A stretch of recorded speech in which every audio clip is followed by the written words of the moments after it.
नमस्कार। नमस्कार दोस्तों, नमस्कार। आइए, आप सभी का स्वागत है आपके अपने educational platform global career institute के अंदर। तो एक बार तो आप कमेंट करके बता दीजिए आवाज़ वगैरह क्लियर है, तो फिर अपने क्लास शुरू करते हैं। पहले कमेंट करके बताइए आवाज़ क्लियर है तो फिर अपने शुरू करें, और एक बार क्लास को शेयर कर दीजिए। मैं यहाँ से चेक कर लेता हूँ। कमेंट करके बताइए आवाज़ क्लियर है तो फिर अपने शुरू करें।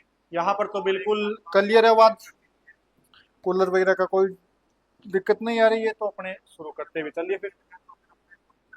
यहाँ पर तो बिल्कुल क्लियर है आवाज़, कूलर वगैरह का कोई। तो एक बार शेयर और कर दीजिए आप सभी, फिर अपने शुरू करते हैं क्लास को।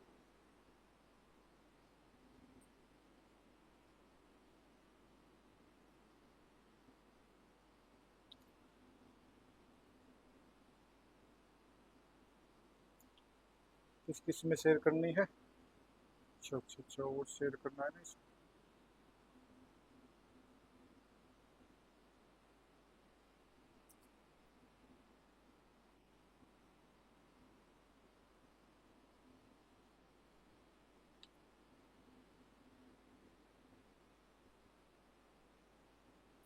जुड़िए भाई, जुड़िए, फिर अपने शुरू करें क्लास।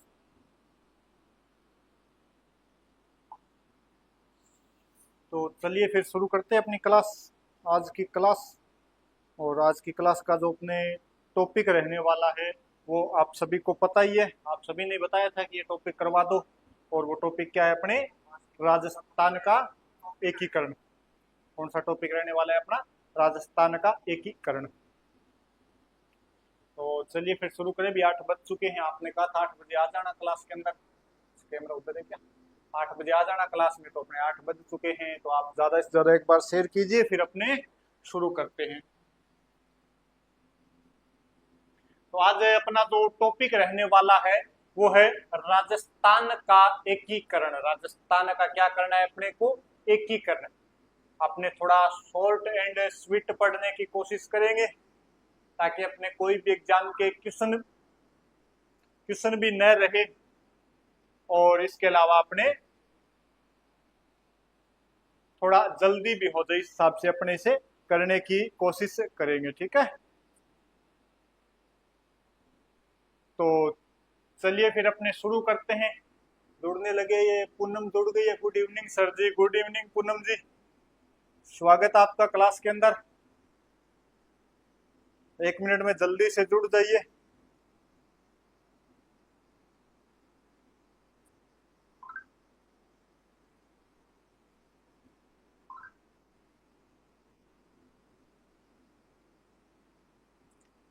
तो चलिए अब अपने शुरू करते भी, ठीक है? यहाँ पर 4 लाइव दिखा रहे हैं मेरे को। चलिए ठीक है, अब शुरू करते हैं। जुड़ते जाएंगे, कारवा बनता जाएगा, ऐसे ही अपने आगे चलते जाएंगे। तो अपना आज का टॉपिक, आवाज वगैरह क्लियर है ना पूनम? ये बता दो सबसे पहले तो। आज का अपना जो टॉपिक रहने वाला है वो है राजस्थान का एकीकरण। राजस्थान का क्या पढ़ना है अपने को? एकीकरण। किसका एकीकरण करना है? राजस्थान का एकीकरण अपने को करना है। तो शुरू करें भी। आवाज वगैरह क्लियर है? यस सर, ठीक है, अभी आवाज वगैरह बिल्कुल क्लियर है। तो मैं कमेंट की तरफ ज्यादा ध्यान नहीं दूंगा, अपने बोर्ड की तरफ ज्यादा ध्यान रहेगा। तो अपने आवाज वगैरह में कोई दिक्कत हो तब आप बता देना मेरे को। तो सबसे पहले देखिए अपने किसका एकीकरण करना है? राजस्थान का। किसका एकीकरण करना है? राजस्थान नाम का जो भूभाग है, राजस्थान नाम का क्या है अपने? भूभाग है। इसका अपने को क्या करना है? एकीकरण, यानी सबका क्या करना है? संगठन बनाना है। क्या बनाना है? संगठन बनाना है। तो क्या इससे पहले राजस्थान एक नहीं था? क्या एकीकरण से पहले राजस्थान था या नहीं था? ये भी सवाल आपके मन में आ रहा होगा। तो राजस्थान तो था उस समय, लेकिन अनेक भूभागों में बंटा हुआ था। क्या था? अनेक भूभागों में बंटा हुआ था। तो कौन कौन से भूभाग थे अपने? पहले सबसे पहले उनका जिक्र कर लेते हैं। सबसे पहले अपने एकीकरण से पहले राजस्थान क्या था क्या नहीं था, इसका अपने जिक्र कर लेते हैं। जिद्दी जाटनी, नमस्कार भी जिद्दी जाटनी जी, स्वागत है आपका भी क्लास में। तो राजस्थान एकीकरण से पहले, यानी एकीकरण से पहले, एकीकरण से पूर्व राजस्थान की क्या स्थिति है, ये अपने सबसे पहले देख लेते हैं। ये अपने सबसे पहले क्या कर लेते हैं, देख लेते हैं। राजस्थान में उस समय 3 प्रकार के स्टेट थे। राजस्थान में कितने प्रकार के स्टेट थे? 3 प्रकार की जगह हुआ करती थी। एक तो थी रियासत, एक तो क्या हुआ करती थी, जहां पर क्या बैठा करता था, राजा। तो राजा की क्या हुआ करती थी, रियासत। दूसरा भाग था वो था ठिकाना। दूसरा भाग क्या था, अपने यहाँ पर ठिकाना हुआ करता था, और यहाँ पर किसकी चला करती थी, ठाकुर की। ठाकुर की किसमें चला करती थी, ठिकाने के अंदर। तीसरा जो पार्ट था वो था केंद्र शासित प्रदेश। केंद्र शासित प्रदेश। और यहां पर जो चला करती थी वो चला करती थी अंग्रेजों की। यहां पर कौन हुआ करते थे, अपने अंग्रेजों का सीधा सीधा शासन हुआ करता था। अंग्रेजों का क्या हुआ करता था, अपने सीधा सीधा शासन। तो एकीकरण से पहले, रवीना चौधरी नमस्ते, नमस्ते जी रवीना जी, जिद्दी जाटनी और पूनम जी, आप सभी का स्वागत है क्लास में।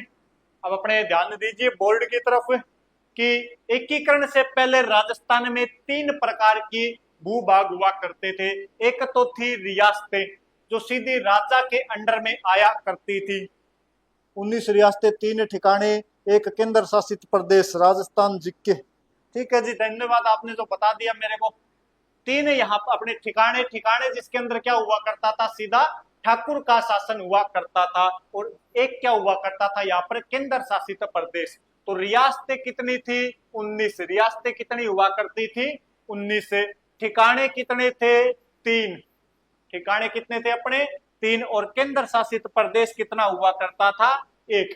एक क्या था अपने केंद्र शासित प्रदेश, 3 क्या थे ठिकाने, और 19 क्या हुआ करती थी, देशी रियासतें। 19 क्या हुआ करती थी, देशी रियासतें। अब देखते हैं कौन कौन सी रियासतें थी, कौन कौन से अपने ठिकाने थे। तो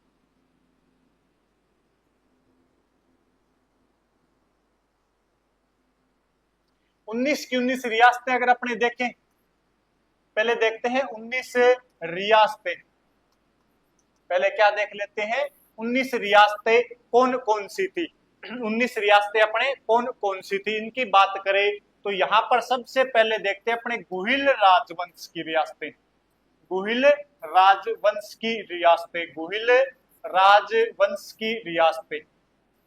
अलग अलग राजवंश के हिसाब से देखोगे ना तो आपको फायदा होगा कि एक तो आप हिस्ट्री पढ़ के आए हो पूरा, आप पहले प्राचीन पढ़े हो, उसके बाद में आपने मध्यकाल पढ़ी है, एकीकरण तो लास्ट टॉपिक है, तो आपको पता है भी कौन से राजवंश की कौन सी रियासत हुआ करती थी, कहां पर थी, तो आपके थोड़ा याद अच्छे से हो जाएगा।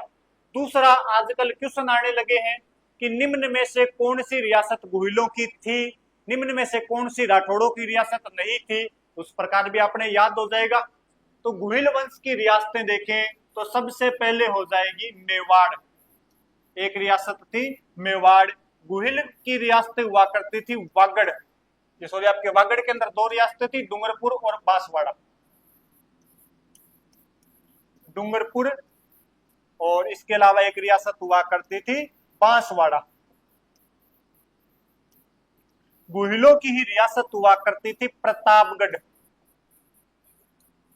और गुहिलों की ही रियासत हुआ करती थी शाहपुरा। गुहिलों की रियासत कौन सी थी अपने, शाहपुरा। तो ये अपने कितनी रियासतें हो गई, 5। और 5 रियासतें किस राजवंश की हुआ करती थी, गुहिल राजवंश की। किस राजवंश की थी, गुहिल राजवंश की। तो यहाँ पर कितनी रियासतें हो गई गुहिल राजवंश की, 5 रियासतें। आपको सीधा सीधा ध्यान रखना है, राजस्थान में 5 रियासतें किस राजवंश की थी, गुहिल राजवंश की। इसके बाद में बात करें अपने राठौड़ रियासतें, राठौड़ राजवंश की रियासतें। राठौड़ राजवंश की रियासतें कौन सी हुआ करती थी। बात करें राठौड़ों की रियासतें, तो राठौड़ों का मतलब मारवाड़ वाला क्षेत्र। कौन सा क्षेत्र, मारवाड़ वाला क्षेत्र। और बात करें अपने मारवाड़ वाले क्षेत्र में तो सबसे बड़ी रियासत हुआ करती थी राठौड़ों की जोधपुर। राठौड़ों की बड़ी रियासत कौन सी थी? जोधपुर हुआ करती थी, तो मारवाड़ कहलाती थी। जोधपुर से ही रियासत बनी थी बीकानेर। जोधपुर से रियासत कौन सी बनती है? बीकानेर। और राठौड़ों की ही एक रियासत हुआ करती थी किशनगढ़। राठौड़ों की रियासत कौन सी हुआ करती थी? किशनगढ़। तो राठौड़ों की कितनी रियासतें होगी? 3। राठौड़ों की कितनी रियासतें होगी? 3। 5 इधर अपने गुहिलों की होगी, 3 रियासत किस राजवंश की हो गई? 3 रियासत हो गई अपने राठौड़ राजवंश की। किस राजवंश की? राठौड़ राजवंश की। इसके बाद में अपने बात करें, 5 और 3 8 हो गई, कितनी बच गई पीछे? 11। कितनी बच गई पीछे? 11। अब देखते हैं अपने चौहान राजवंश की रियासतें। चौहान राजवंश की रियासतें कौन कौन सी हुआ करती थी? चौहान राजवंश की बता सकते हो आप भी कमेंट करके। चौहान राजवंश की रियासतें कौन कौन सी हुआ करती थी? तो चौहानों की सबसे प्राचीन अगर कोई बड़ी रियासत थी बताओ कौन कौन सी होगी चौहानों की? चौहानों की रियासतें कौन कौन सी लिखूं मैं यहाँ पर, ये बताओ फिर। अपन एकीकरण के समय राजस्थान में आजादी के समय चौहानों की कौन कौन सी रियासतें हुआ करती थी बताओ, फिर देखते हैं। गीता का पढ़े हो आप? बताओ, कोई एक आधा तो कमेंट करो चौहानों की रियासतें।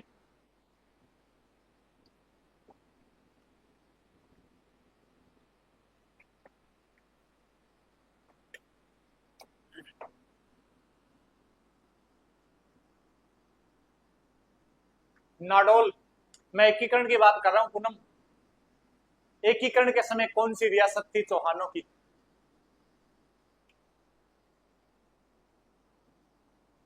रणथंभौर। अरे भाई मैं एकीकरण की बात लाग रही हूँ, अपना टॉपिक पढ़ने लग रहा है एकीकरण। एकीकरण के समय यानी आजादी के समय कौन कौन सी रियासतें थी वो बताओ। तो आजादी के समय चौहानों की रियासत हुआ करती थी सिरोही। चौहानों की रियासत क्या थी? सिरोही। इसके अलावा चौहानों की रियासत हुआ करती थी आपके कोटा। इसके अलावा रियासत हुआ करती थी बूंदी। और इसके अलावा चौहानों की रियासत हुआ करती थी झालावाड़। कौन सी रियासत थी? झालावाड़। तो ये 4 बड़ी रियासतें हुआ करती थी चौहानों की। कितनी रियासतें हुआ करती थी? 4 बड़ी रियासतें हुआ करती थी चौहानों की। इसमें सिरोही है, इसमें बूंदी है, कोटा है और झालावाड़ है। ये 4 रियासतें अपने एकीकरण पढ़ रहे हैं ना। एकीकरण के समय कौन सी रियासतें थी चौहानों की? ये 4 रियासतें हुआ करती थी। नाडोल, रणथंभौर, अजमेर ये पहले हुआ करती थी, बाद में ये अन्य रियासतों में क्या हो गई थी? विलीन। अन्य रियासतों में क्या हो चुकी थी? विलीन।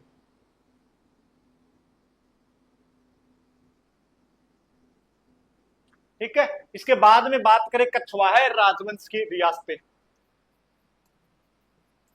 कछवाहा राजवंश की रियासतें। कछवाहा राजवंश की रियासतें कौन कौन सी थी एकीकरण या आजादी के समय? एकीकरण या आजादी के समय तो सबसे बड़ी रियासत आपके आमेर, या इसी को अपने क्या नाम लेते हैं? जयपुर। इसी का अपने नाम है आमेर या जयपुर। इसके अलावा कछवाहा राजवंश की रियासत हुआ करती थी और कौन सी थी? कछवाहों की तो मैं भूल गया, बताओ आप जल्दी से।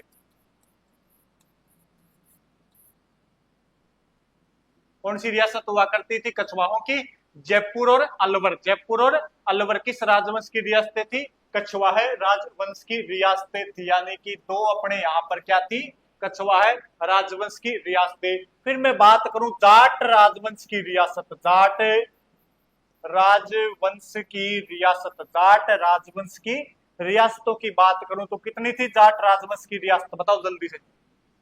जाट राजवंश की, हाँ पूनम जी, जयपुर होगी और इसके अलावा अलवर। जयपुर और अलवर। जाट राजवंश की बात करो तो एक तो थी आपके भरतपुर। कौन सी रियासत थी? भरतपुर। और दूसरी रियासत कौन सी हुआ करती थी अपने? धौलपुर। दूसरी कौन सी थी अपने? धौलपुर रियासत। यानी जाटों की कितनी रियासत हो गई थी उस समय एकीकरण के समय? 2 रियासतें। जाट राजवंश कितनी थी अपने? भरतपुर और धौलपुर। Very good. औरंगजेब जी भरतपुर और धौलपुर अपने जाट राजवंश की दो रियासतें हो गई थी। और कौन सी रह गई अब रह गई चंद्रवंशी रियासतें। कौन सी रह गई आपके चंद्रवंशी रियासतें, चंद्रवंशी रियासतें, चंद्रवंशी रियासतें। और दो अपने क्या हुआ करती थी यहाँ पर चंद्रवंशी रियासतें, जिसमें एक तो थे जैसलमेर के बाटी, जैसलमेर के बाटी राजवंश हुआ करता था, और दूसरा था अपने करौली का यादव राजवंश। करौली का कौन सा राजवंश था? करौली का यादव राजवंश। तो ये दो अपने क्या थी? चंद्रवंशी रियासतें। दो क्या थी आपके? चंद्रवंशी रियासतें। तो कितनी होगी? इधर दो और जोड़ दो इसके अंदर, बाद में काउंट करेंगे अपने लास्ट के अंदर। अब वो छोटी वाली रियासत रहेगी एकमात्र मुस्लिम रियासत, एकमात्र मुस्लिम रियासत, एकमात्र मुस्लिम रियासत। और एकमात्र मुस्लिम रियासत कौन सी थी आपके? टोंक। ये कौन सी हुआ करती थी? टोंक हुआ करती थी, राजस्थान की एकमात्र मुस्लिम रियासत। तो एक यहां पर ऐड कर दो। अब कौन सी बच्ची है क्या कोई आगे? क्या 19 की 19 या बाकी है अभी? काउंट करें क्या अब? सबसे पहले 5 किन की थी? गुहिलों की। 5 रियासत किन की थी? गुहिलों की। और 3 किन की थी? राठौड़ों की। 5 और 3 8, 5 और 3 कितनी होगी? 8। 8 और 4 12, 12 और 2 14, 14 और 2 16, 16 और 2 18, 18 और 1 19। अपने टोटल मिलाकर कितनी रियासतें हो चुकी है? 19 रियासतें अपने क्या कर चुके हैं? पूरी। 19 की 19 रियासतें क्या कर चुके हैं अपने? पूरी। और इनमें कौन सा राजवंश था ये भी अपने देख चुके हैं। कौन सा राजवंश था ये भी अपने देख चुके हैं। अब बात करें कि 3 ठिकाने कौन से थे? क्या थे अपने? 3 ठिकाने। अपने क्या देखते हैं? 3 ठिकाने। 3 ठिकानों की बात करें तो पहला ठिकाना आएगा आपके अलवर के अंदर आया करता था नीमराणा। अलवर में कौन सा ठिकाना था आपके? नीमराणा। नीमराणा किस रियासत से अलग होकर बना था? किस रियासत से अलग होकर बना था? तो ये बना था आपके अलवर रियासत से। किस रियासत से? अलवर रियासत का पहले पार्ट हुआ करता था। इस नीमराणा के ठाकुर की अंग्रेजों से नहीं बनी तब। राहुल आ गया क्या? नमस्कार गुरुदेव। नमस्कार राहुल जी, स्वागत है आपका भी क्लास के अंदर। नीमराणा के ठाकुर की अलवर के राजा से नहीं बनी तो अंग्रेजों ने समझौता करवा दिया और कहा भी आज से तू अलग हो जा, आज से तू क्या हो जा? अलग हो जा। और इसका क्या बना दिया? ठिकाना। तो आप तो मेरे को ये बता दो कि ये जो नीमराणा है, नीमराणा है, यहाँ पर कौन सा राजवंश था? या राजवंश नहीं बोलो तो यहाँ पर किस वंश का शासन था? यहाँ पर किस वंश का शासन था? आपके लिए है क्वेश्चन मार्क है। आपके लिए क्या है? क्वेश्चन मार्क है कि इस नीमराणा में कौन सा वंश हुआ करता था? इतने में दूसरा ठिकाना लिख देता हूं। दूसरा ठिकाना था अपने कुशलगढ़। दूसरा ठिकाना था कुशलगढ़। किस रियासत से अलग होकर बना था?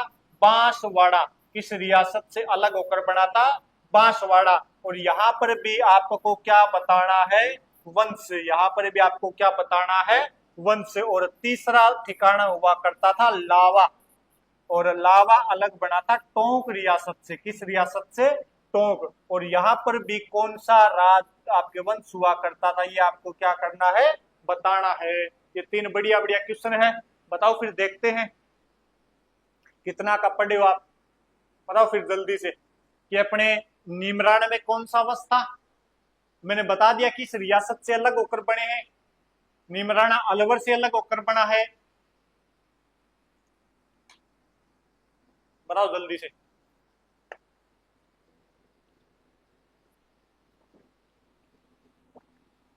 आने दो जल्दी जल्दी, कमेंट आने दो।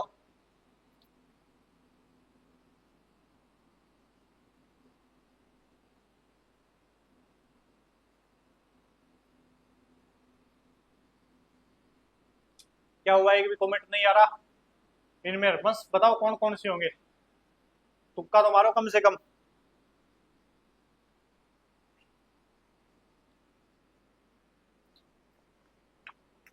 क्या हुआ? पूनम राहुल।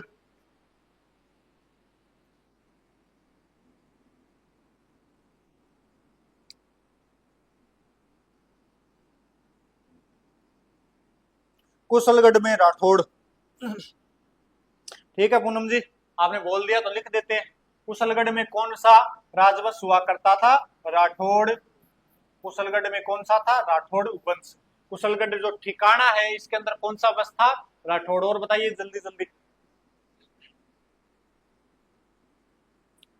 बताओ भी, बताओ जल्दी से। इस नीमराणा में कौन सा वंश था ये बता दो, फिर नीमराणा वाला बता दो।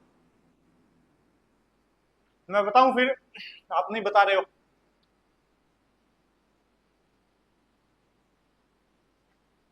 गूगल पे कॉपी, गूगल पे सर्च कर लेते इतनी देर में तो आप। इस नीमराणा में हुआ करता था चौहान वंश। कौन सा था आपके? चौहान वंश। और ये जो लावा है इसके अंदर हुआ करता था अपने नरुका। नरुका शाखा हुआ करती थी किनकी? कछवाहे राजवंश की। नरुका शाखा थी किसकी? कछवाहे, कछवाहे राजवंश की। कौन सी शाखा हुआ करती थी? नरुका। तो आपके पूछ लिया जाए टोंक के अंदर अपने एकमात्र मुस्लिम रियासत थी, लेकिन ठिकाने के अंदर क्या था? अपने कछवा है। और इस नीमराणा में कौन सा वंश था? अपने चौहान। नीमराणा में कौन सा वंश था? चौहान। और एक केंद्र शासित प्रदेश, ये देख लेना, आप स्क्रीनशॉट वगैरह लेना हो तो ले लेना, जल्दी जल्दी लिखना हो तो लिख लो साथ साथ में, वरना नोट्स आपको पीडीएफ भेजी हुई है। बात करें अपने एक केंद्र शासित प्रदेश, एक क्या था? केंद्र शासित प्रदेश। केंद्र शासित प्रदेश। और जो केंद्र शासित प्रदेश है ना, ये कौन सा हुआ करता था? अपने अजमेर, अजमेर मेरवाड़ा। अजमेर मेरवाड़ा कौन सा हुआ करता था? आपके अजमेर मेरवाड़ा एकमात्र केंद्र शासित प्रदेश हुआ करता था जहां पर सीधा सीधा अंग्रेजों का राज हुआ करता था। ठीक है, इतनी बातें क्लियर है। अब चले अपने एकीकरण की तरफ। किधर चलते हैं? एकीकरण की तरफ।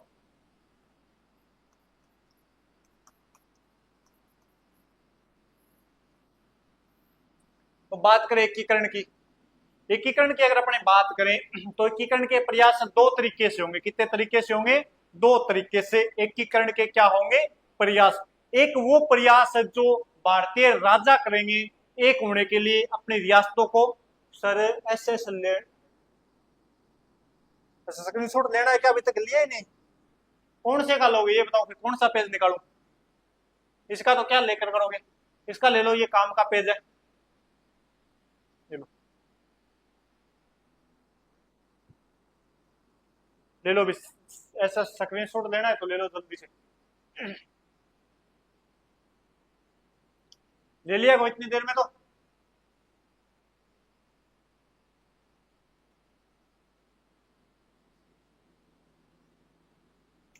एकीकरण के दो तरीके के प्रयास होंगे। एक वो प्रयास जो कौन करेंगे? भारतीय राजा। और एक वो प्रयास, ठीक है, हाँ ले लिया, थैंक यू धन्यवाद।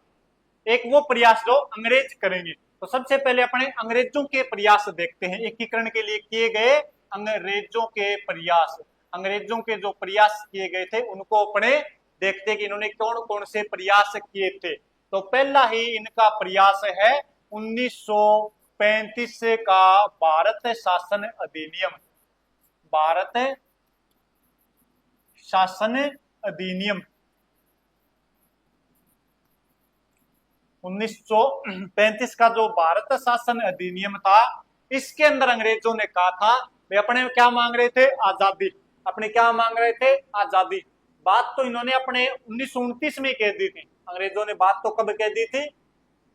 29 के अंदर जो साइमन कमीशन आया था उसमें ये बात थी, लेकिन उस समय भारतीयों ने बहुत ज्यादा इसका क्या किया था? विरोध।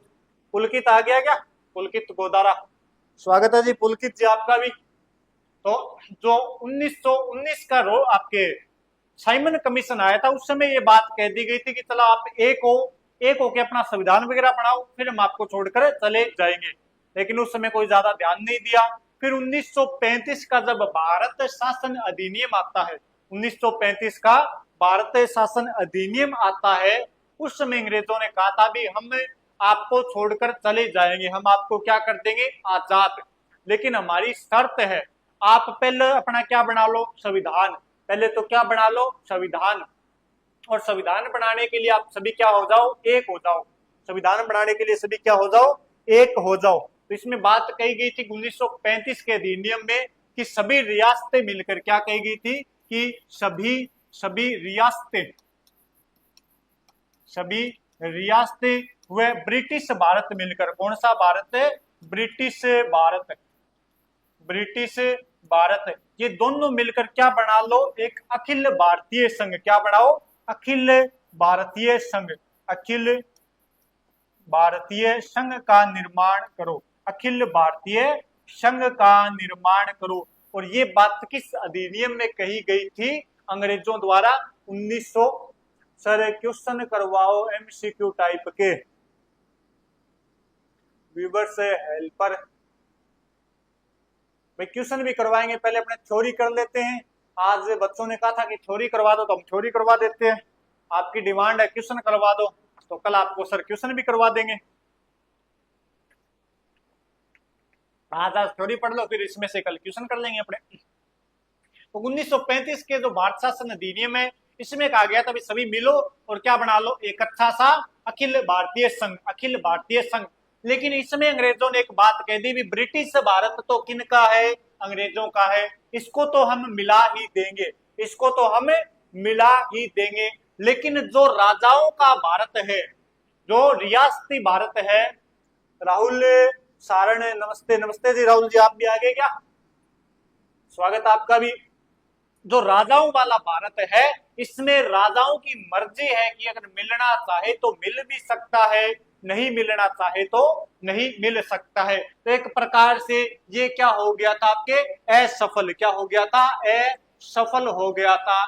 क्यों हो गया असफल, क्योंकि कोई भी राजा नहीं चाहेगा कि उसकी रियासत दूसरे राज्य में मिल जाए, उसकी रियासत दूसरे राज्य में मिल जाए। तो ये अंग्रेजों का पहला प्रयास था। इसके बाद में नंबर 2 प्रयास किया था 1939 ईस्वी के अंदर। 1939 ईस्वी में एक व्यक्ति था लॉर्ड लिनलिथगो, जीजी हुआ करता था भारत का, भारतीय गवर्नर लॉर्ड लिनलिथगो। भारतीय गवर्नर कौन थे उसमें, लॉर्ड लिनलिथगो। और इन्होंने कहा था भी सभी भारतीय रियासतें मिलकर क्या बना लो, आप एक संघ का निर्माण करो, एक क्या करो, अपने संघ का निर्माण करो।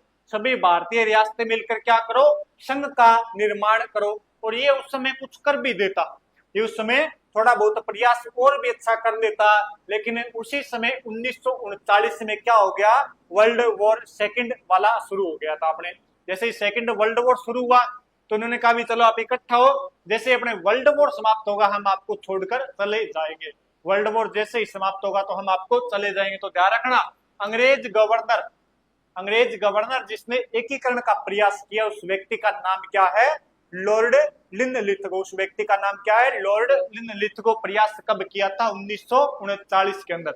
इसके बाद में तीसरा अंग्रेजों का बड़ा प्रयास था क्रिप्स मिशन। 1942 में कौन सा मिशन आया था आपके, क्रिप्स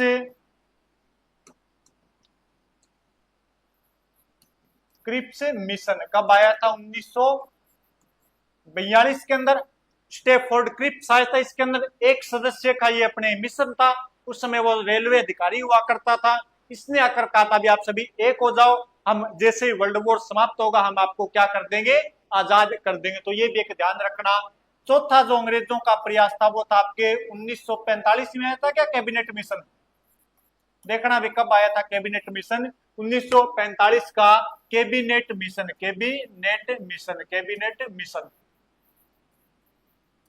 1945 का कौन सा मिशन था आपके, कैबिनेट मिशन। तो 1945 का जो कैबिनेट मिशन आया था, इसके अंदर भी यही बात कही गई थी भी आप सभी क्या बना लो, संघ बना लो। तो ये सभी प्रयास किनके थे आपके, अंग्रेजों के।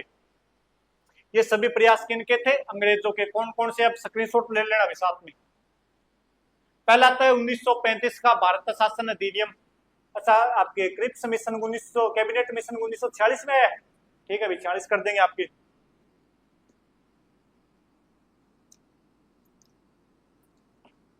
इसके बाद में स्क्रीनशॉट ले लेना आप इसका ध्यान से। 35 का आपके अधिनियम, उसके बाद में 39 में लॉर्ड लिनलिथगो। 39 में क्या हो गया आपके, लॉर्ड लिनलिथगो।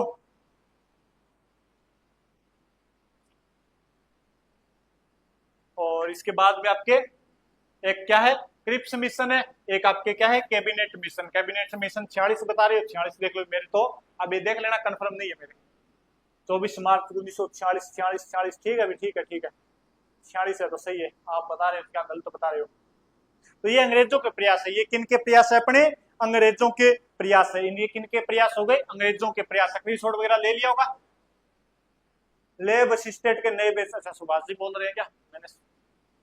फिर अपने देखते हैं राजाओं के प्रयास। फिर किनके देखते हैं, अपने राजाओं के प्रयास, राजाओं द्वारा किए गए प्रयास। तो राजाओं के प्रयास में पहला प्रयास किया था 1946 ईस्वी में।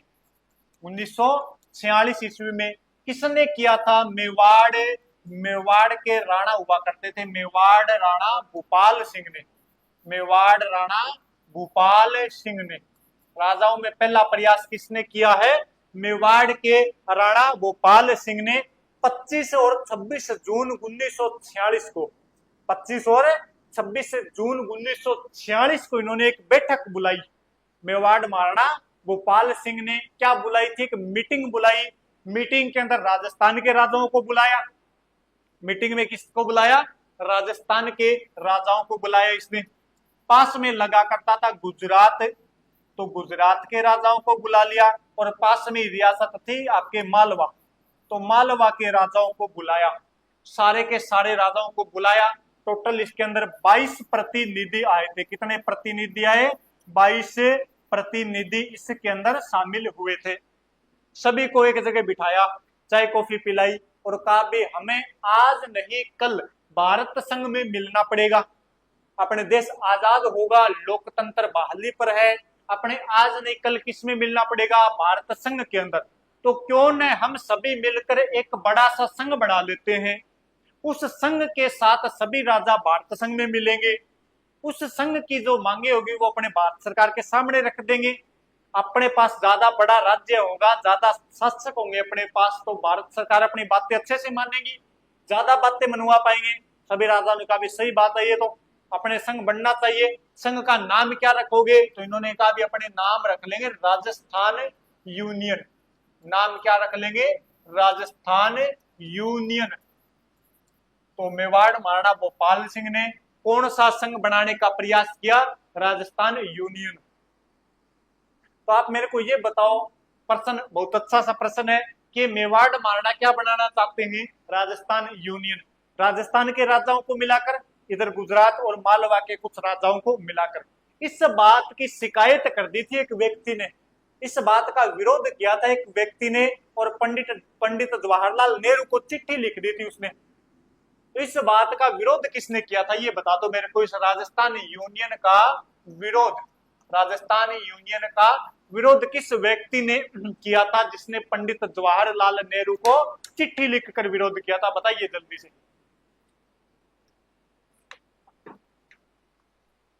बताओ जल्दी से कि मेवाड़ महाराणा भोपाल सिंह राजस्थान यूनियन बनाना चाहते हैं। इस बात का विरोध करने वाला व्यक्ति जिसने पंडित जवाहरलाल नेहरू को चिट्ठी लिखी थी, बताओ जल्दी से कौन हो सकता है।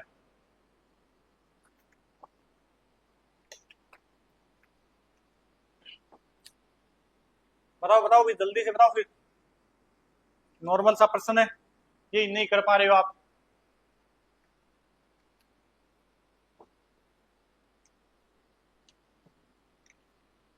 कौन वो व्यक्ति हो सकता है जिसने जिसने विरोध कर दिया था कि अपने राजस्थान यूनियन नहीं बनना चाहिए, और वो भी जवाहरलाल नेहरू को क्या लिख दी थी, चिट्ठी।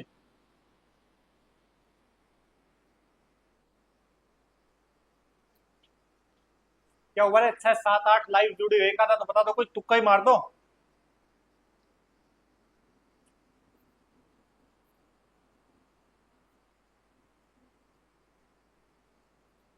क्या हुआ पूनम राहुल?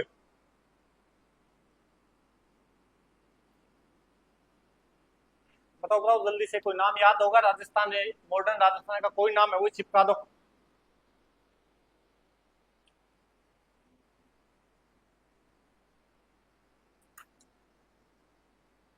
अब नहीं करेंगे कॉमेंट। और ये पूरा का पूरा प्रोसेस किसके नेतृत्व में करना चाहते थे? मेवाड़ महाराणा भोपाल सिंह। इन्होंने अपना संवैधानिक सलाहकार बनाया था। संवैधानिक संवैधानिक संवैधानिक सलाहकार कौन था इनका? के एम मुंशी। कौन बनाया था संवैधानिक सलाहकार? किसको बनाया था? के एम मुंशी जी को अपना संवैधानिक सलाहकार बनाया था। कन्हैयालाल माणिक्यलाल मुंशी को, कन्हैयालाल माणिक्यलाल मुंशी को बताया था। और वो विरोध करने वाला व्यक्ति कौन था बताएगा कोई? नहीं बताओगे? पता है मेरे को। और वो विरोध करने वाला व्यक्ति था जय नारायण व्यास। कौन था? जय नारायण व्यास। व्यास जी ने क्या कर दिया था? अपने व्यास जी ने नेहरू जी को चिट्ठी लिख दी थी। सरदार पटेल को भी पत्र लिखा था, नेहरू जी को भी पत्र लिख दिया और कहा भी ये जो योजना बना रहे ये राजतंत्र को मजबूत कर रहे हैं। ये क्या कर रहे हैं? राजतंत्र को मजबूत कर रहे हैं। सभी राजा इकट्ठा होकर क्या बनाएंगे? एक संगठन। और बाद में ये भारत संघ में मिलने से क्या कर देंगे? मना। भारत संघ में मिलने से क्या कर देंगे? मना। तो एक प्रकार से ये किसको मजबूत कर रहे? राजतंत्र को। राजतंत्र को मजबूत करे। तो ध्यान रखना इसका विरोध करने वाला व्यक्ति कौन था आपके? जय नारायण व्यास। जय नारायण व्यास जी ने इस संघ का क्या किया था? विरोध किया था। आ गया समझ में? इसके आगे चले तो राजस्थान यूनियन बनाने का प्रयास किसने किया? ये ध्यान रख लेना। एक तो मेवाड़ महाराणा भोपाल सिंह ने। इसका विरोध किसने किया? जय नारायण व्यास ने। राजस्थान यूनियन किसके नेतृत्व में बनाना चाहते थे या किसकी सलाह पर? तो ये हुआ करते थे कन्हैयालाल माणिक्यलाल मुंशी। Yes sir. इतने देर तो आपका कमेंट आया नहीं, ये ध्यान रखना आपने थोड़ा सा। और राजस्थान 1946 में 25-26 जून 1946 में इन्होंने क्या की थी? मीटिंग रखी थी 25-26 1946 के अंदर इन्होंने, ठीक है, जून 1946 था। और यहीं पर अगर प्रश्न पूछ लिया जाए कि राजस्थान यूनियन नहीं बना, इसमें किस किस रियासत की भूमिका थी? कौन कौन सी रियासतों ने आपके असहयोग की नीति अपनाई थी इस राजस्थान यूनियन के अंदर? बताओ फिर जल्दी से। राजस्थान यूनियन जो बनाना चाहते थे भोपाल सिंह, इसमें किस किस रियासत ने असहयोग की भूमिका निभाई थी?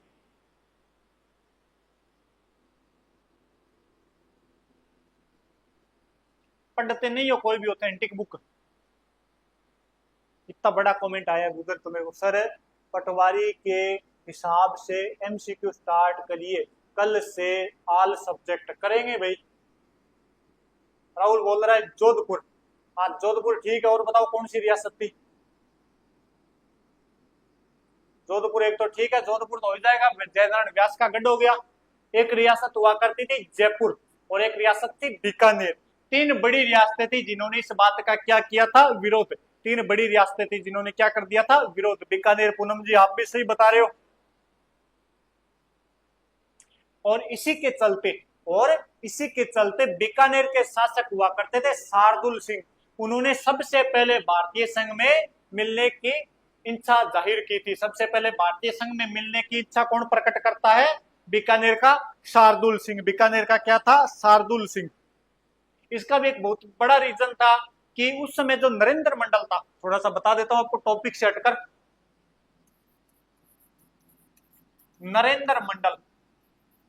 नरेंद्र मंडल के 1947 जो एकीकरण वगैरह चल रहा है, इस समय चांसलर हुआ करते थे भोपाल के नवाब हुआ करते थे हमीदुल्ला। भोपाल के नवाब हमीदुल्ला आपके नरेंद्र मंडल के क्या हुआ करते थे? चांसलर। और इसी नरेंद्र मंडल के प्रथम चांसलर रह चुके थे बीकानेर के महाराजा गंगा सिंह। कौन रह चुके थे? बीकानेर के महाराजा गंगा सिंह। अब बीकानेर के महाराजा गंगा सिंह पहले चांसलर रह चुके थे। इस समय बीकानेर का शासक था शार्दुल सिंह। बीकानेर का शासक कौन था आपके? शार्दुल सिंह। तो शार्दुल सिंह चाहता था भी नरेंद्र मंडल का चांसलर मैं बनूं। शार्दुल सिंह क्या चाहता है कि नरेंद्र मंडल का चांसलर कौन बने, शार्दुल सिंह बने। बना हुआ कौन है, हमीदुल्ला। तो दोनों के मध्य क्या हो गया था, विवाद। दोनों के मध्य, दोनों एक दूसरे के क्या थे, विरोधी। दोनों एक दूसरे के क्या थे, विरोधी। इधर हमीदुल्ला भोपाल का नवाब है, मुस्लिम शासक है, वो चाहता है भी भोपाल को कहां पर मिला दूं, पाकिस्तान में। भोपाल को कहां पर मिला दूं, पाकिस्तान के अंदर। भोपाल को, ये भारत हो गया अपने, आजकल भारत का नक्शा भूल गया मैं बनाना, चलो जैसा भी बन रहा है आप समझ जाना, ये भारत अपना, ठीक है। और ये इधर क्या हो गया अपने, पाकिस्तान। यहां पर क्या है आपके, भोपाल। यहां पर क्या है, भोपाल। भोपाल को अगर लेकर जाना है, भोपाल को अगर लेकर जाना है पाकिस्तान में, तो ये पूरा का पूरा गलियारा इनको चाहिए। पूरा का पूरा क्या चाहिए, गलियारा। गलियारा चाहिए। तो इसमें रियासतें आया करती थी, धौलपुर, फिर नीचे मेवाड़, ये धौलपुर इधर टच कर गया भोपाल के मेवाड़। तो मेवाड़ राणा के पास गए हमीदुल्ला, उन्होंने मना कर दिया था। इसके बाद में जोधपुर वालों के पास गए, तो जोधपुर वाले कह रहे भी चलो ठीक है मिल जाएंगे, देखेंगे। बीकानेर वालों के पास गए तो बीकानेर ने क्या कर दिया, मना। इसी कारण सबसे पहले बीकानेर शासक शार्दुल सिंह ने कहा था कि हम भारत संघ में मिलेंगे। कहां मिलेंगे, भारत संघ में मिलेंगे।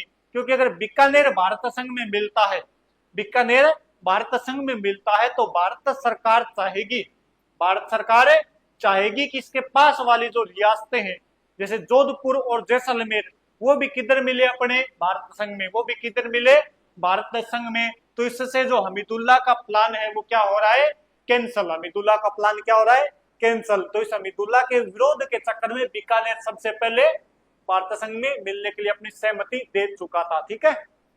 थोड़ी छोटी बातें ध्यान रखना। उदयभान सिंह इसका सहयोगी हुआ करता था, हमीदुल्ला का, जो अपने धौलपुर का शासक हुआ करता था। तो पहला प्रयास राजाओं का देख लिया, राजस्थान यूनियन। दूसरा जो प्रयास है, दूसरा जो प्रयास है वो आएगा आपके हाड़ौती संघ। दूसरा प्रयास कौन सा हो जाएगा आपके, हाड़ौती संघ। दूसरा प्रयास आपके हाड़ौती संघ। हाड़ौती संघ कौन बनाना चाहता है, कोटा का शासक है, कोटा का शासक है भीम सिंह। कोटा का शासक है भीम सिंह। कोटा का शासक भीम सिंह क्या बनाना चाहता था, हाड़ौती संघ। किस किस को मिलाकर, इसमें एक रियासत मिलेगी कोटा, एक मिलेगी बूंदी, और एक रियासत कौन सी मिलेगी, झालावाड़। कौन सी रियासत मिलेगी, झालावाड़।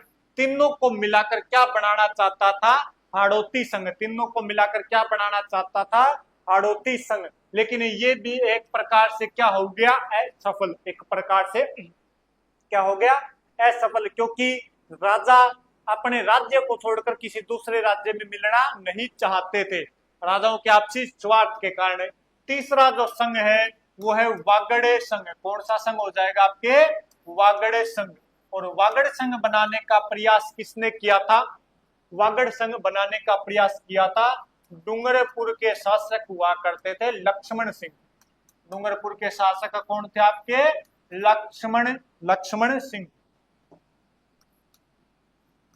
डूंगरपुर के शासक हुआ करते थे लक्ष्मण सिंह। किस किस को मिलाकर वागड़ संघ बनाएंगे, तो एक तो आपके डूंगरपुर हो जाएगा, क्या हो जाएगा, डूंगरपुर। इसके अलावा बांसवाड़ा, इसके अलावा क्या हो जाएगा आपके, बांसवाड़ा। और साथ में रियासत को ले लेंगे अपने प्रतापगढ़ को। तो ये तीन रियासतें मिलकर क्या बनाना चाहती थी, वागड़ संघ।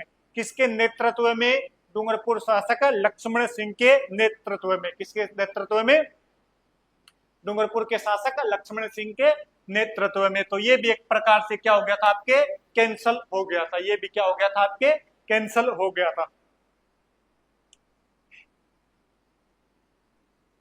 जब मेवाड़ के राणा के पास हमीदुल्ला पहुंचा, और हमीदुल्ला ने मेवाड़ के राणा से कहा कि हम किसमें मिल जाते हैं, पाकिस्तान के अंदर। किसमें मिल जाते हैं, पाकिस्तान में। तो भोपाल सिंह ने उसको एक सिंगल लाइन में जवाब दिया था कि भारतीय उपमहाद्वीप में, भारतीय उपमहाद्वीप में मेरी स्थिति कहां पर होगी, मेरी स्थिति कहां पर होगी, ये तो मेरे पूर्वज तय करके चले गए थे। भारतीय उपमहाद्वीप में मेरी स्थिति कहां पर होगी, ये तो मेरे पूर्वज तय करके चले गए थे। और अगर मेरे पूर्वज अगर अपने धर्म से किंचित मात्र भी डगमगाए होते तो आज हमारे पास भी हैदराबाद जैसी बड़ी रियासत होती। आज मैं भी हैदराबाद जैसी धनी रियासत का शासक होता, क्योंकि उस समय विश्व की सबसे धनी रियासत हुआ करती थी। कौन सी? हैदराबाद। सबसे धनी रियासत कौन सी थी विश्व की? हैदराबाद। सबसे बड़ी भी वही थी और सबसे धनी रियासत भी क्या थी? अपने हैदराबाद हुआ करती थी भारत के अंदर। तो ये राजाओं के प्रयास हो गए। किनके प्रयास हो गए? राजाओं के प्रयास। अब भारत सरकार जैसे अंतरिम गवर्नमेंट बनती है 1946 में, नेहरू जी प्रधानमंत्री बन चुके थे। उन्होंने कहा न तो अंग्रेजों से कुछ होगा न इन राजाओं से कुछ होगा, अपने खुद के स्तर पर कुछ न कुछ करना पड़ेगा। तो अब भारत सरकार करेगी। अब क्या करेगी? भारत सरकार के प्रयास। अब क्या देखने अपने को? भारत सरकार के प्रयास।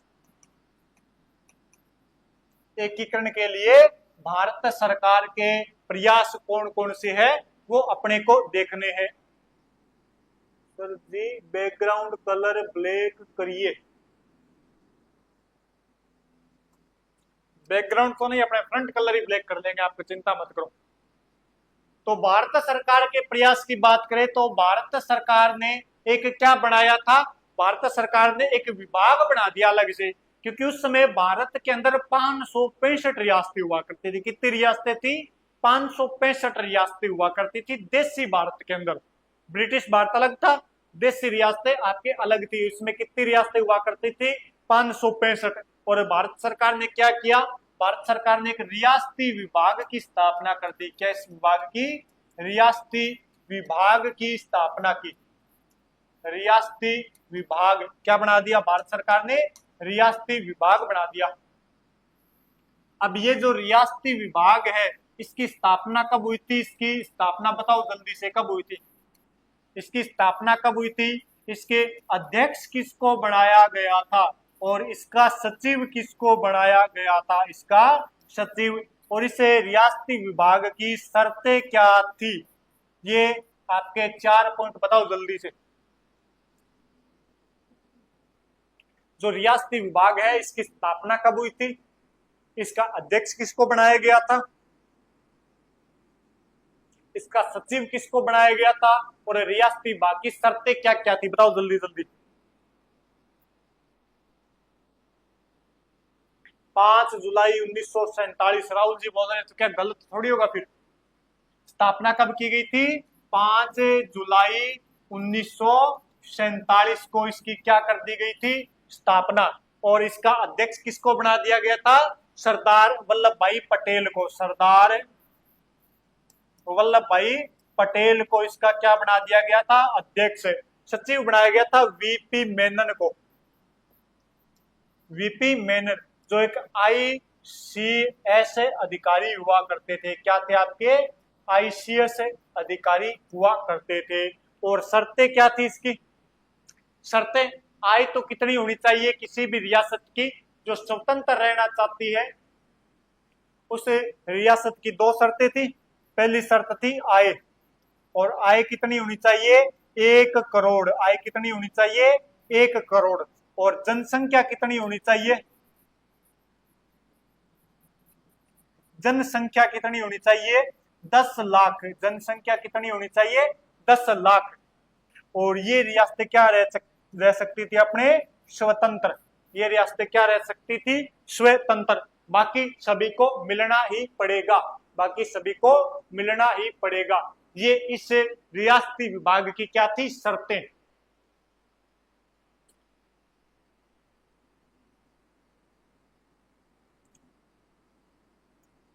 और इसने जो आपके पत्र तैयार किया था अधिमिलन पत्र, अधिमिलन पत्र, उसे इंग्लिश में क्या कहा जाता है? Instrument of the accession. Instrument of the accession इसी रियासती विभाग ने क्या किया था? आपके तैयार किया था।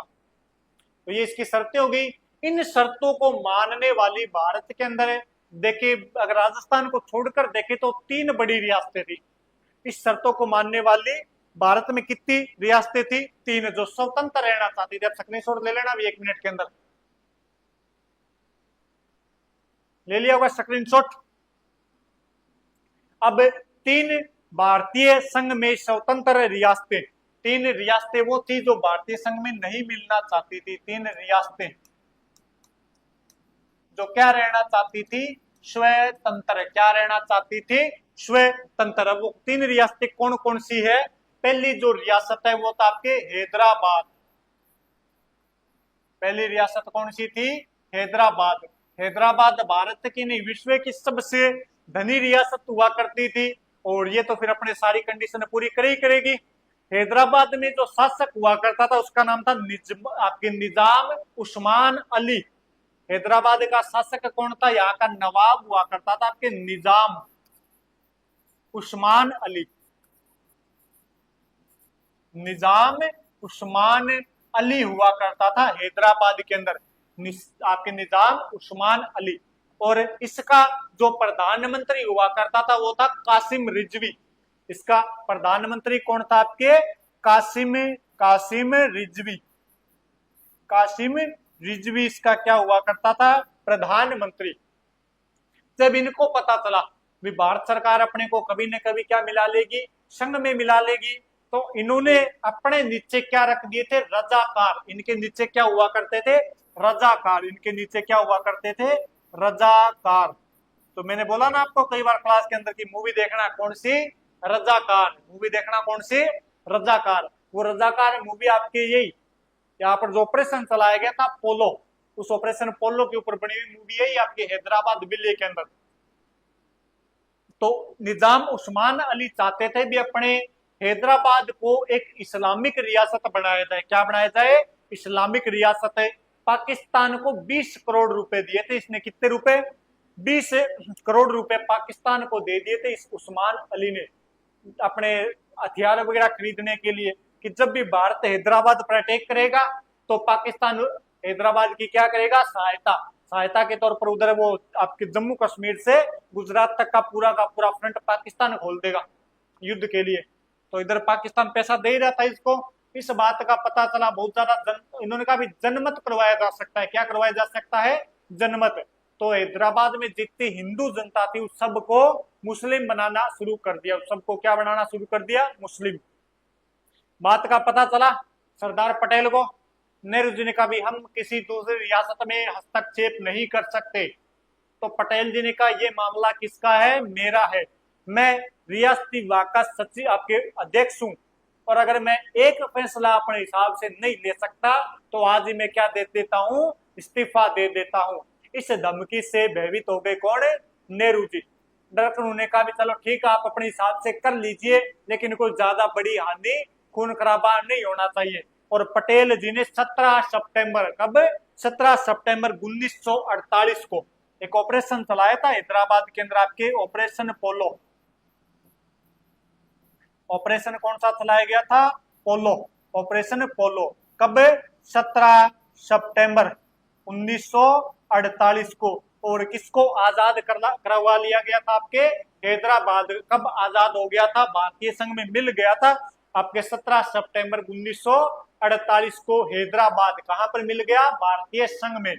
ऑपरेशन पोलो नाम क्यों रखा गया इसका?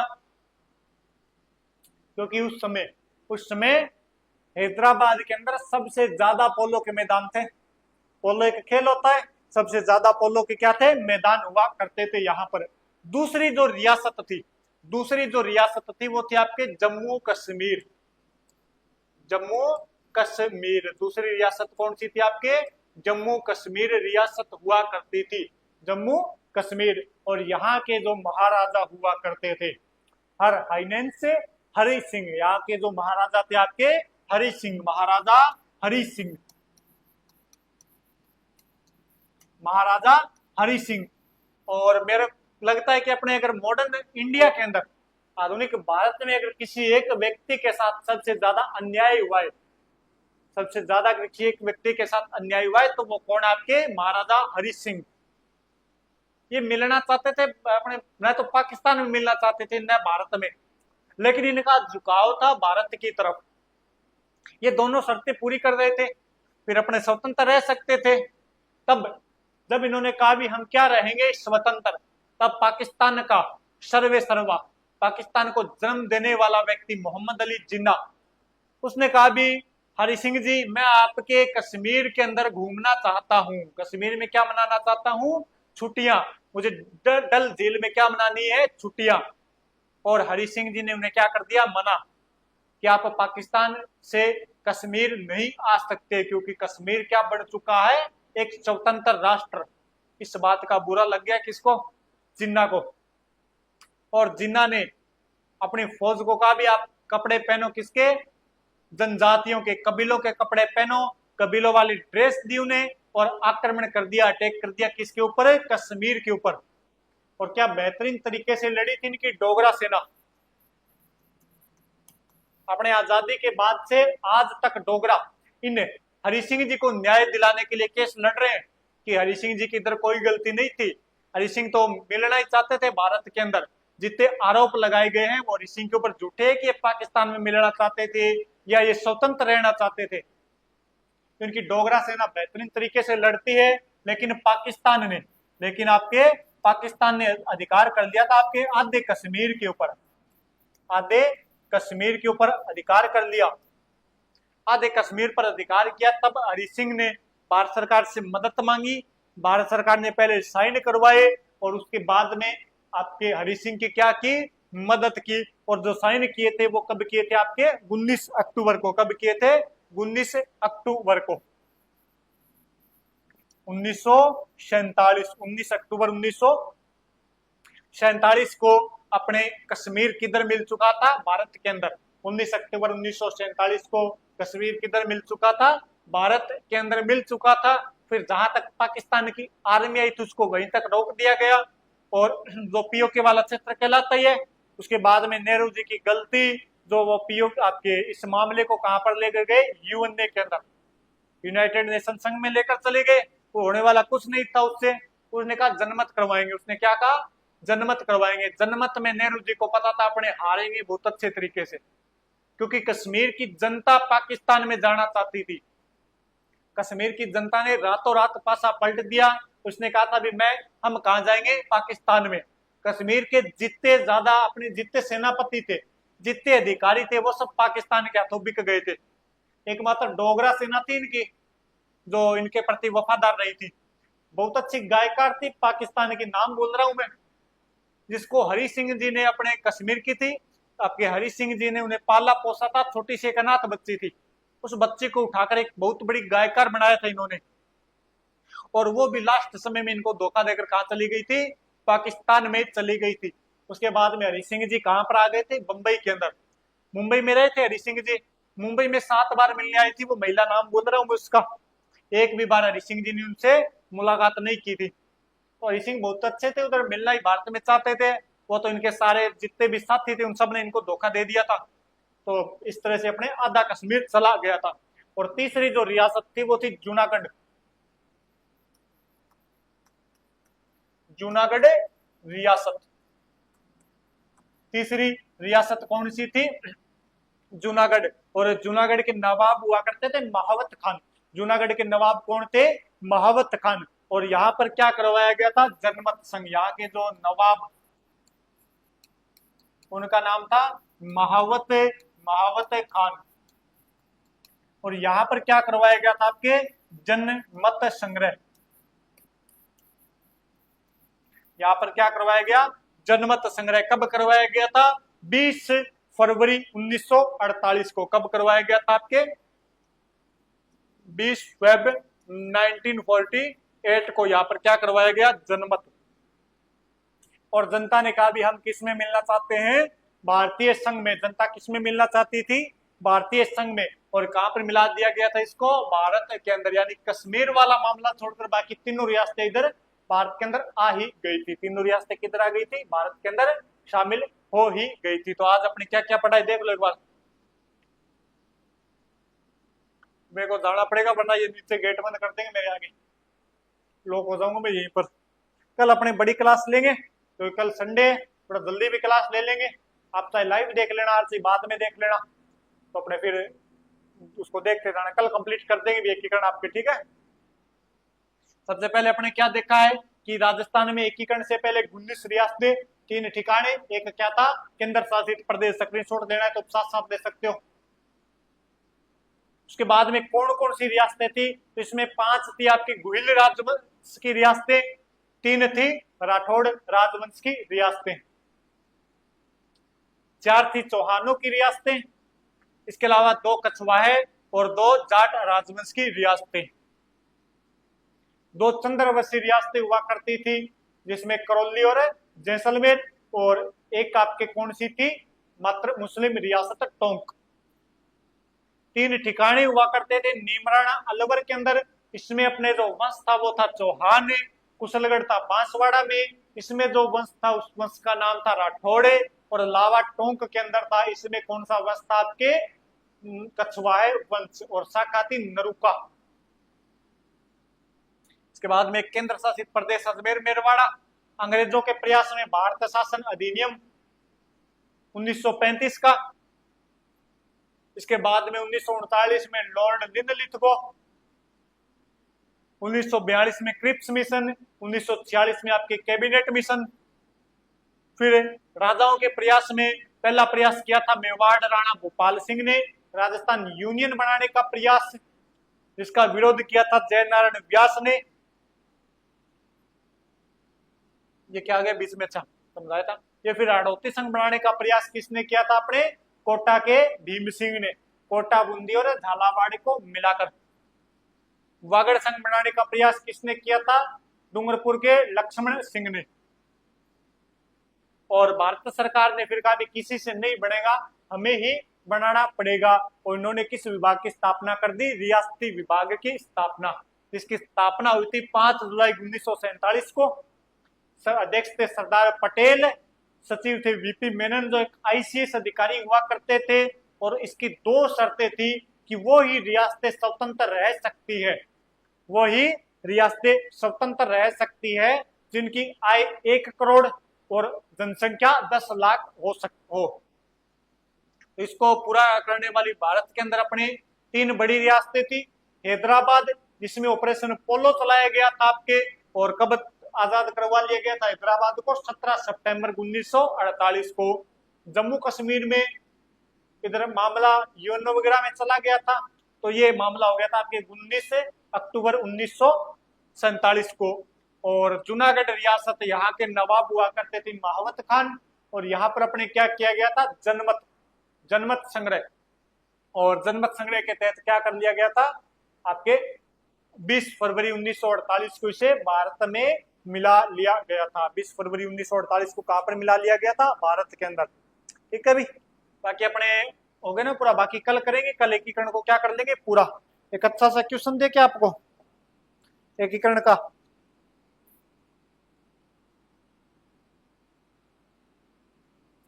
एकीकरण का कौन सा क्वेश्चन पूछ लिया जाए आपसे।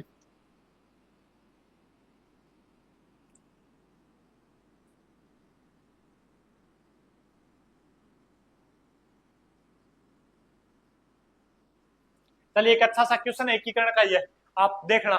बस इतनी बात है कि आप नेट पर सर्च करना, अपने नोट्स है अपने बुक उसमें देखना कि जो राजस्थान एकीकरण हुआ था, राजस्थान एकीकरण के दौरान राजस्थान आंदोलन समिति का गठन किसके द्वारा किया गया था। आपके लिए क्या है कि क्वेश्चन है कि राजस्थान आंदोलन समिति, राजस्थान आंदोलन समिति का गठन, राजस्थान आंदोलन समिति का गठन किसके द्वारा किया गया, किसके द्वारा किया गया था, किसके द्वारा किया गया था। राजस्थान आंदोलन समिति का गठन किसके द्वारा किया गया था, अभी बता सकते हो कमेंट के अंदर, बस नेट पे सर्च नहीं करोगे। बताओगे क्या अभी।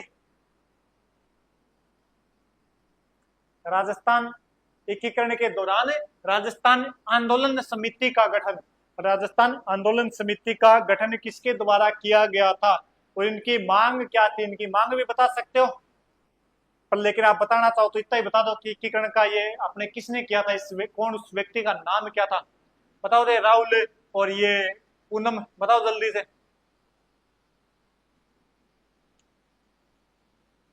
नहीं बता रहे हो क्या? फिर मैं क्लास एंड कर रहा हूँ आज। ये अपने क्लास टॉपिक तो इतना ही हो गया है, बाकी कल करेंगे। ये आपके लिए क्या है? क्वेश्चन है। ये आपके लिए क्या है? क्वेश्चन है। तो चलिए फिर मिलेंगे कल। बता सकते हो अभी जल्दी से, 1 मिनट में बंद कर रहा हूँ इसे।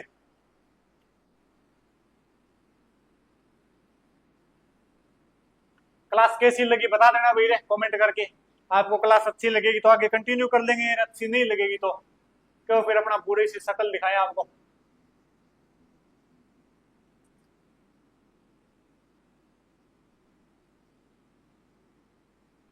चलो आज नहीं बताओगे आप, कल ही बताओगे। राहुल बोल रहा है कि इतना बड़ा कमेंट कर दिया इधर, मेरे को इसमें आना पड़ेगा, उधर नहीं दिख रहा।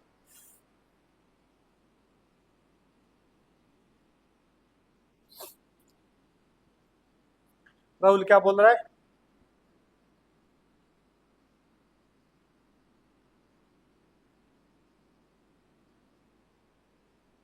क्लास अच्छी थी।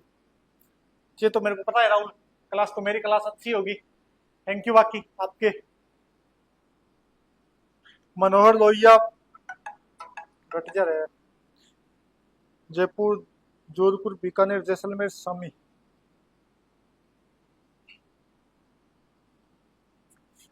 हाँ ये वही समिति है राहुल जी। राम मनोहर लोहिया अपने समाजवादी नेता हुआ करते थे, राम मनोहर लोहिया। और उन्होंने ही एकीकृत राजस्थान बनाने के लिए, एकीकृत राजस्थान बनाने के लिए किस समिति का गठन किया था? राजस्थान आंदोलन समिति का, राजस्थान आंदोलन समिति का गठन किया था। ठीक है भाई, राजस्थान आंदोलन समिति का गठन किया था इन्होंने एकीकृत राजस्थान बनाने के लिए। तो राम मनोहर लोहिया क्या हो जाएगा इसका उत्तर? अपने समाजवादी नेता हुआ करते थे, समाजवादी नेता, समाजवादी नेता हुआ करते थे अपने राम मनोहर, राम मनोहर लोहिया, लोहिया, लोहिया नहीं है लोहिया, राम मनोहर लोहिया। ये चाहते थे भी अपने राजस्थान एक हो जाए, और इसके लिए इन्होंने एक समिति का गठन कर दिया था। कौन सी समिति थी? आजकल ऐसे ही क्वेश्चन आ रहे हैं भी अपने एग्जामों के अंदर, एग्जामों के अंदर ऐसे ही क्वेश्चन आ रहे हैं।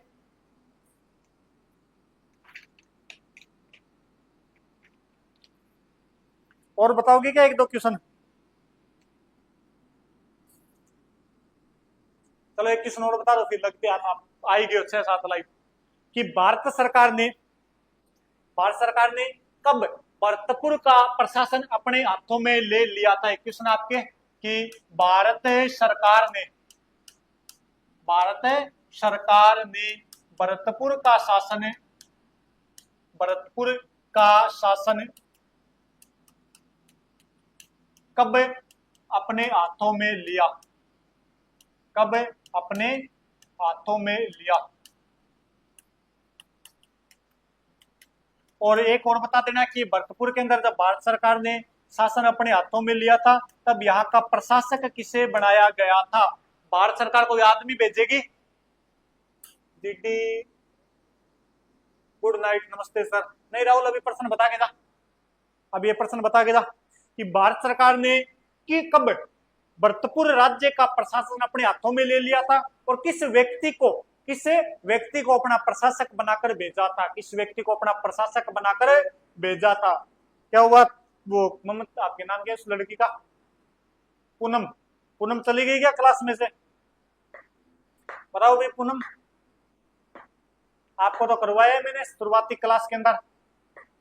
भारत सरकार ने कब भरतपुर का प्रशासन अपने हाथों में ले लिया था और किस व्यक्ति को अपना प्रशासक बनाकर भेजा था? और ये तारीख आपके याद रहनी चाहिए। ऑप्शन नहीं है, अभी कोई ऑप्शन नहीं है। ऑप्शन सुनो फिर। एक तो वैलेंटाइन डे हो जाएगा, अपने रोज डे, कौन से 7 डे चलते हैं ना, उन 7 के 7 डे में से कोई डे मान लो अपने। वो रोज डे, हग डे और चॉकलेट डे, जो जो आपके डे चलते हैं वो 7 डे हो जाएंगे आपके। तो 7 तारीख के बता दो फिर कौन सा हो जाएगा?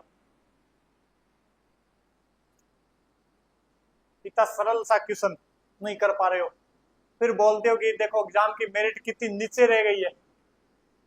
अभी आरएस प्री की 35% रही थी ना, 1948 49 हुआ हुआ क्या बताया है? एग्जैक्ट तारीख आएगी एग्जाम के अंदर, एग्जैक्ट तारीख। आरएसपरी की मेरिट रही थी 35%, उसमें भी पास नहीं हुए थे बहुत अच्छे अच्छे बच्चे। क्यों? क्योंकि आपने ऑथेंटिक और अच्छे अच्छे क्वेश्चन छोड़ दिए हैं, बुक पढ़ना छोड़ दिया है आपने, केवल एक छोटे से नोट्स के ऊपर आप निर्भर हो गए हो। तो बताओ जल्दी से, इतना सरल गुणनफल गलत है? एग्जैक्ट तारीख कोई नहीं बताएगा आप में से? कल बताऊं या आज बताऊं? बताओ जल्दी से, कल बताऊं या आज बता दूं?